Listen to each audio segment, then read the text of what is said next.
Hello friends, কেমন আছো তোমরা সবাই? আশা করছি ভালো আছো। অনেকদিন থেকে ভিডিও আসতেছে না, তো আজকে ভিলেজ স্টাইলে ফ্রাইড রাইস বানার চেষ্টা করলাম। বেগুন, আলু, ফুলকপি কেটে নিয়েছি, ভালো করে ভেজে নেব লবণ হলুদ দিয়ে। সুন্দর করে ভালো করে না ভাজলে কী হবে বলুন তো?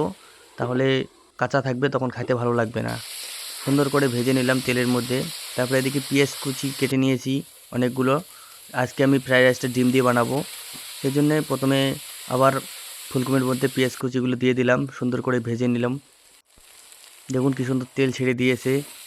বন্ধুরা দেখুন আমার সবজিগুলো কি সুন্দর ভাজা হয়ে গেছে। দুটো ডিম নিয়েছি, দুটো ডিম আমি সবজিগুলোর মধ্যে দিয়ে দেবো, ভালো করে ভেজে নেব।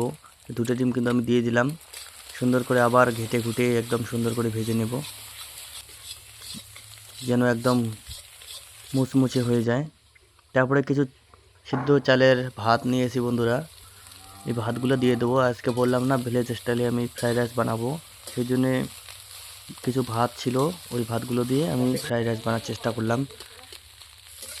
দেখুন ভালো করে আবারও ঘেটে ঘুটে নিলাম সুন্দর করে উনুনের মধ্যে, একদম ঝরঝরা করে নিয়েছি বন্ধুরা। ক্যামেরার মধ্যে রাত্রিবেলা রান্না করছি, কেমন লাগতেছে বলবেন। দুটো চিপস ভাজা করে নিয়েছি, খাইতে তো খুব টেস্টি হয়েছে বন্ধুরা। লাইক সাবস্ক্রাইব করে দেবেন।